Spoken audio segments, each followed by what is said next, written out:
don't want to offend anybody. So I know your English is right up.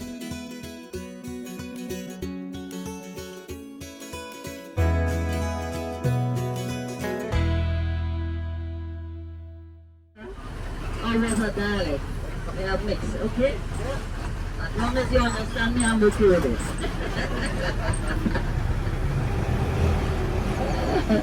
Coming up on my right, Sandal Tunnel was built by the French. It's 340 feet long. It takes you to the other side of St. George's. They didn't vision that we will have transportation. So the horses is to take the sugar cane from the plantation to bring to the port. This is a new cruise ship coming out that was built for us for a company named Clarke from Germany. However, we use our own port for trade. If we have an extra cruise ship in the harbor, we use it as well. We get independent from Britain in 7th of February 1974. We just celebrated 50 years of independence and it was a shebang. No, I'm serious, it was a really shebang. The Queen's Park, we had over 500 drones doing things in the air. Oh, it was really, it's a shebang. No, I'm serious, it's a shebang. So the bounties and them hanging up there, that's independence. And that's the colors of our flag. The yellow means the warm sunshine you'll be getting. The green is for the lustrous vegetation you're going to see. And the red means the courage of the people.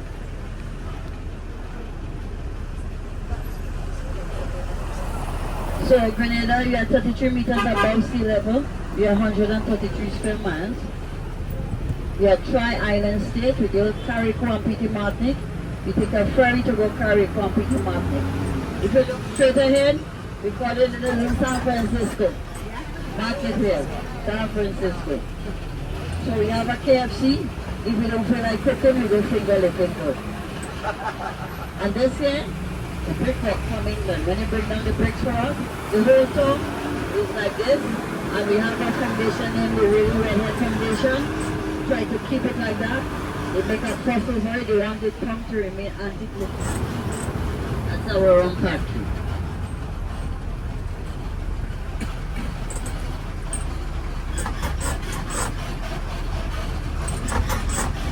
Yeah, I mean, technically we are in the dry season.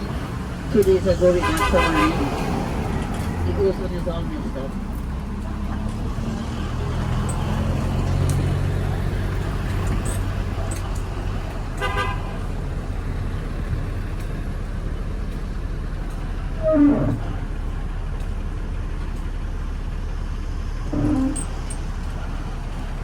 So leave your bag on the bus, that's okay. We have security all over. Like safe in Grenada.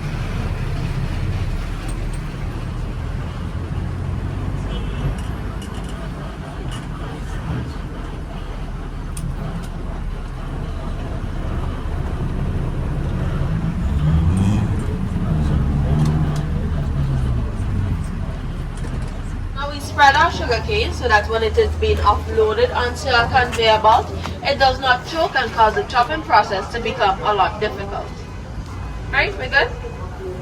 Right, so a little bit lower down from that, we have 2 steam engines. Now the small steam engine is used to power up our turntable, and the large steam engine is used to power up our conveyor belts and the blades on the inside of it.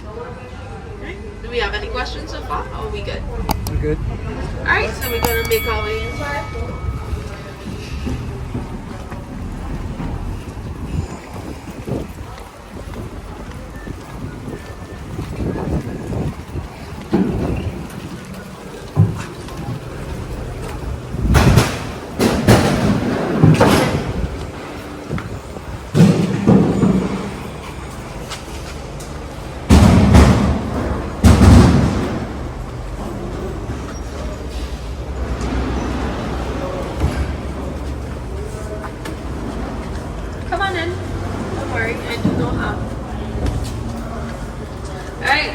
This is our mill house, and these tools behind me are the original tools used in maintenance of the mill house and around our factory. Right? Now after that sugar cane is chopped, it comes up on this conveyor belt over there, goes into our mill house onto our juice extractors. Behind the tool is one of our juice extractors, and what happens is that they roll onto another, extracting that juice from the sugar cane.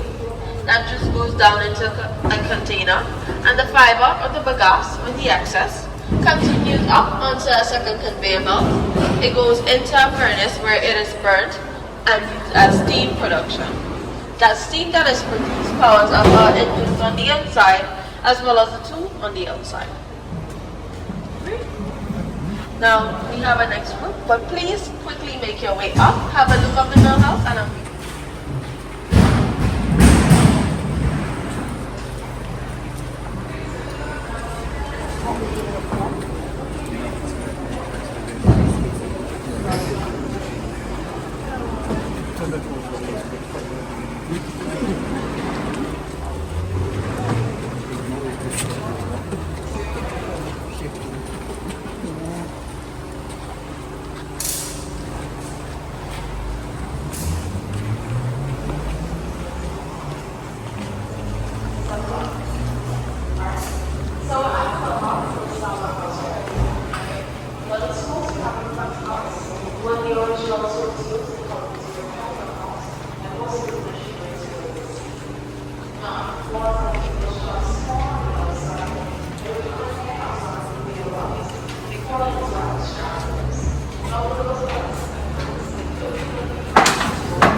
diesel house engine, I must say, still runs.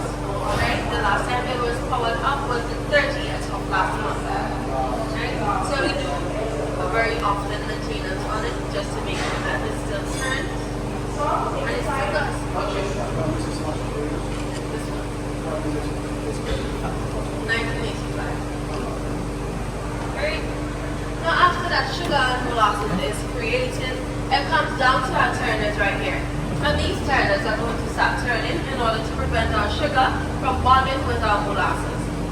It also prevents them from hardening.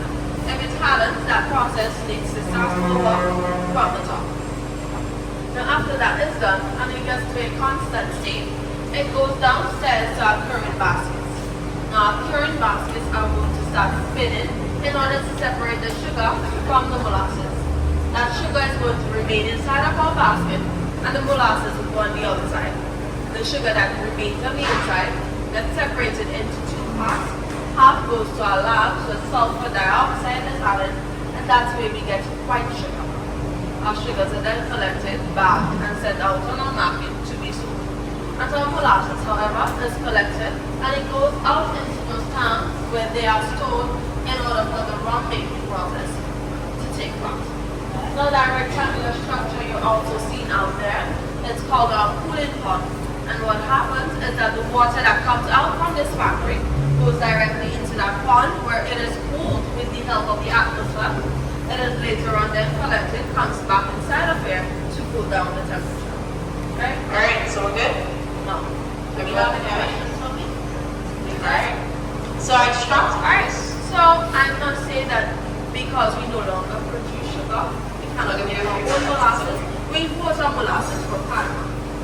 Good? So this is the end of the sugar museum. So I extracted And I'm going to take you into that. So I'm going to get into our lime tanks. That's the 3 silver tanks in front of us. Something called white wine powder is then added to that juice to help with the preservation process and also to raise the pH level of the juice. Now once this is finished, we set it here to where it was using to remove impurities and bacteria. When it's finished, it's set here to the subside. Now in the subside, as seen as our wine powder and operating the product. So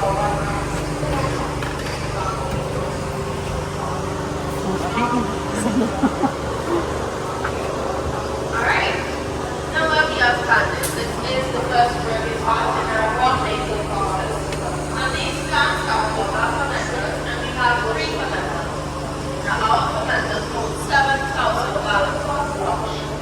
The wash is water, industrial yeast, and molasses. Before that wash gets into these fermenters, they are mixed on the outside. Now mix in tank for 30 to 45 minutes.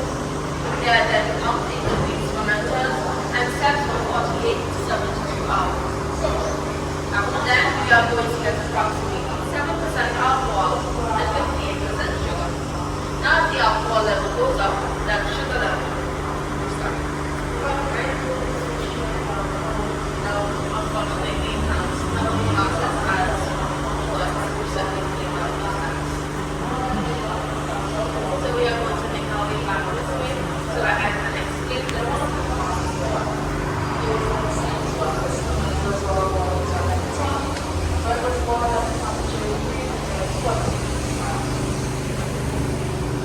So, before we move on, any questions, queries, let's see. 19. You good? Alright, so we're coming this way.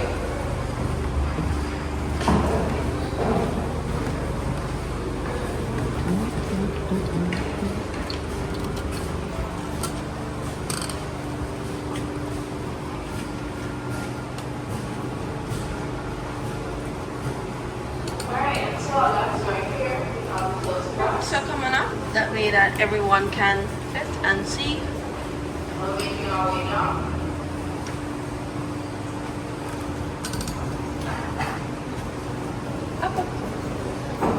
There's plenty of space.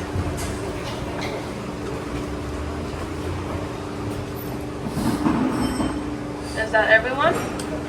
Alright, so behind of me is a distillation column. Now after that wash sets for its time, it goes to a barrel at the bottom. It then comes up to 3 liters over there, where it is heated, and goes over to the analyzer, where it will be boiled. In our analyzer, the alcohols, however, are going to start vaporizing until it vaporizes and comes over to our rectifier right here. Now in our rectifier, we are going to identify 3 types of alcohol. The first one would be our ethanol, which we use to make our rums and sanitizing solution. The second one is our methanol as a byproduct, and we use that to make our methylated spirits. Now our methylated spirits is mainly used in our hospitals for cuts and bruises, and people that suffer with arthritis would use it to salve their joints. Now the third and final alcohol that would be found is called fusel oil. Now that is an alcohol we do not associate our rums with due to its familiar scent and particular taste. Also, it is easier to differentiate our rums from another distillery rum due to that one particular alcohol. So what we do with that fusel oil is we collect, add water to it, and dispose of it. However, I must say that there is one of our rums that contains just a small portion of that fusel oil, and it is called our original pure white, as it is the first ever rum made in our distillery since 1937. Right? Now the ethanol and methanol, however, goes to the condensers at the top, where they are cooled, and in our condensers we are going to get 95% alcohol. That ethanol is collected, goes to a lab to be diluted. It is brought back down to consumption point. The lab would then add their own additives, that is mix, blends, flavors, liqueurs. It is bottled, gets sent out on our market to be sold. Our methanol goes through the same process, however it is converted to methylated spirits, bottled and sent out on our market to be sold.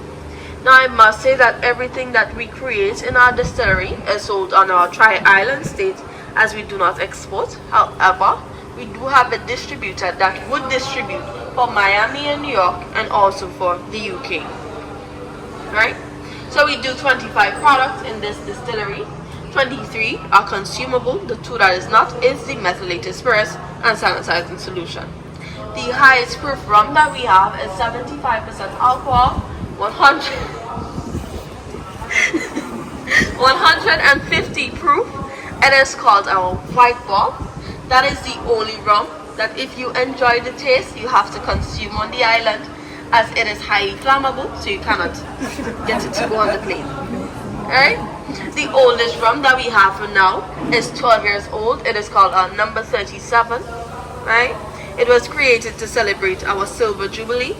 The newest rum that we have is called our 50th, to celebrate Grenada's 50th anniversary. Right? Now, this is the end of the tour, and I'm going to take you to that more interesting part, the rum tasting part. Alright? Yes, sir. Alright, Right, so we are going right down to the sampling station, please.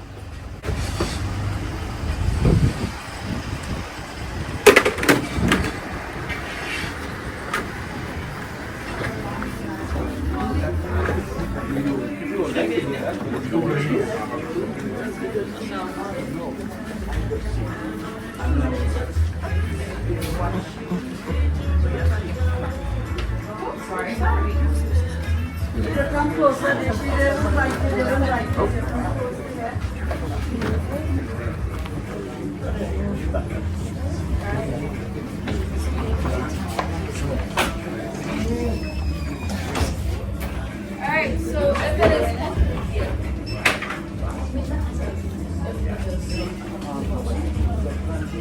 possible for you all to come up with a list. Alright, perfect. Now, on our counter we have 20 out of our 23 consumable products. Here. Right? Now, right here, it's our 6 flavor. We have passion fruit, lemon, rhythm coconut, mojito, rum punch, and sorrel. Now this rum is a flower and family to the hibiscus flower. We have our liqueurs right down here. We have our Camahan and coffee liqueur. Now Camahan is that spice blended liqueur that I was telling you about, and it has guava as a base. So it is on the sweet side, but it is really sweet. Right? Our coffee liqueur is basically coffee. We have our coconut, passion fruit, and chocolate cream liqueur. These are all lovely over every and any dessert. Right? Now we move down to this side. We have our oldest on the counter for now. It is called our Old Grog. It is 5 years old. It was King George III's favorite rum, and Grog stands for Georgius Rex Old Grenada. Right? We have our mixing rums. Now we have two 3-year-olds, our Special Dark Rum and Superior Light Rum. They were both aged in the same barrel. Yes. The difference is that the Superior Light is charcoal filtered from the Special Dark Rum. Now if you're looking for something on that light side, this is the rum. We have our Conquest rum. Now this is one of our newest products. This is infused with a tree bark called Wabade. This rum is an aphrodisiac rum. It has a smoky and earthy taste. Some might like it and some might not. Right? We have our exotic spicy rum. Now this rum was ranked number 5 on Google for world's strongest rum, as it is 69% alcohol, 130 proof, but it is also cinnamon infused, so it is going to give you that spicy kick that you're expecting. We have our regular pure white, our bestseller on the island. It is also 69% alcohol, 130. We have our original pure white that I mentioned earlier. This is the one that contains that small portion of fusel oil. The difference between those two is that the original is not filtered. It comes straight from the novel down to the bottle, but the regular is filtered. So one of them is better on the taste buds. You decide. We have our overproof rums now, 70% alcohol, 140 proof. It is called our Blackjack. And our white bar, which is 75% alcohol, 150. That is what I said. You cannot leave the island with, as it is highly done. Now you get to taste 5, as I said. We do ask that you reuse your cups, please, if that is okay. And it is advised that you end off with a liqueur, right? So let me know where you would like to start.